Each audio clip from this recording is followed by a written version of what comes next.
Well, South Africa, as you know, is marking Women's Day, but there's little to celebrate for those affected by gender-based violence.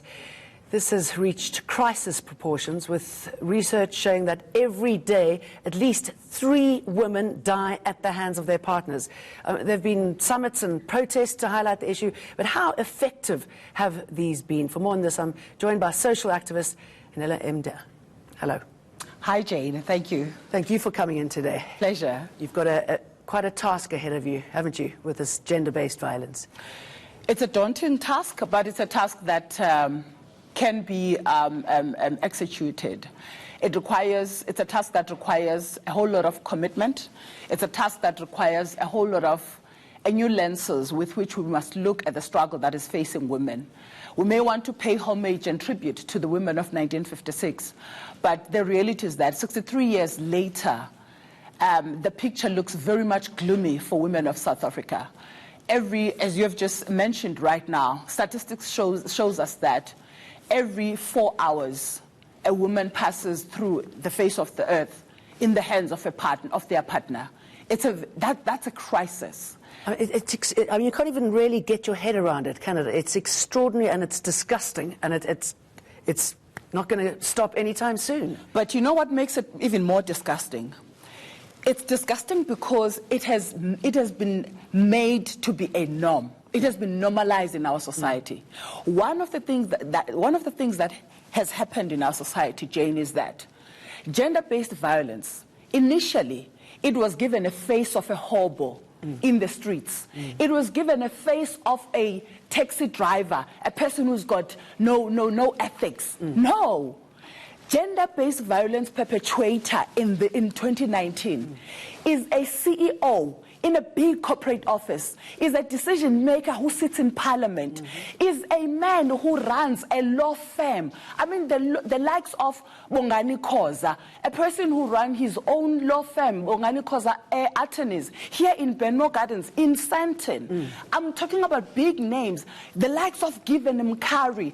I mean, these are the faces. Athamu Fokate, a singer, an artist, a person who has been celebrated generation by generation in the music industry.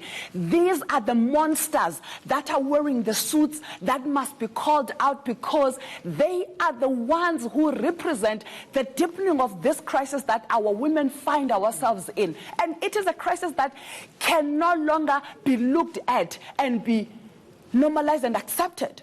That is the task that is facing us as women. We've got not only to unite to say we will fight it, we must unite in naming those who are responsible. Because, you know, gender-based violence, Jane, has got no race, has got no status, has got no class. No one can say, by virtue of my race, I can escape gender-based violence. No, darling. And gender-based violence has got... You can't say on the basis of, no, where I am in society, the status. It has got no status. No one is spared by gender-based violence. Hence, the voices that are standing to call perpetration of gender-based violence must rise, and rise unashamedly.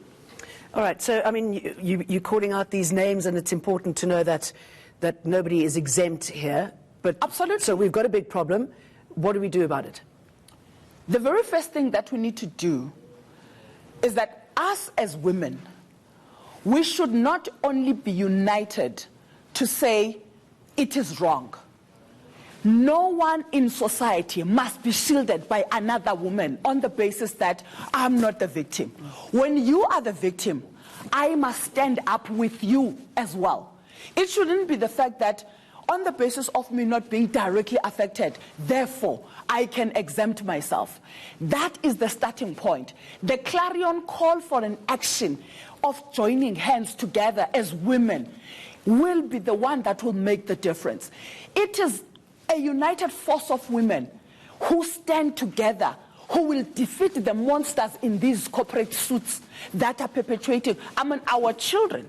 When you're talking about gender-based violence, you're also talking about sexual assault.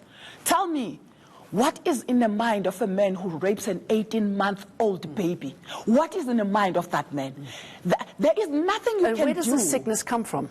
The sickness comes from the fact that society has enabled to be accepted that a man can do anyhow with a woman.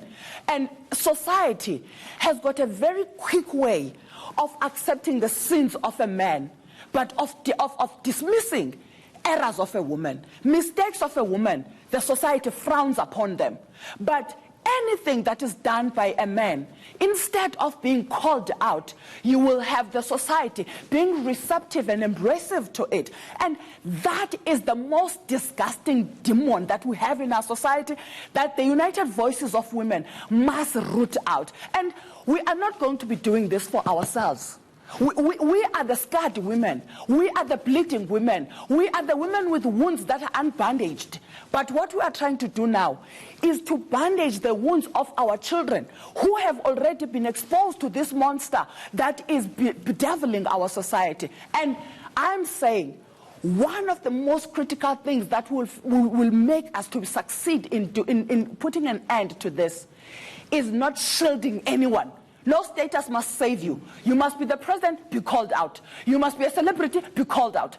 Whatever you are, for as long as you are a gender-based violence perpetrator, it must get to a point where, even career-wise, Jane, it must disadvantage you. It must make your career go south. It must literally cut you from all the niceties that you have been accustomed to by virtue of having touched one woman. Okay, another thank you very much for coming in and speaking to us, expressing your views here on this show.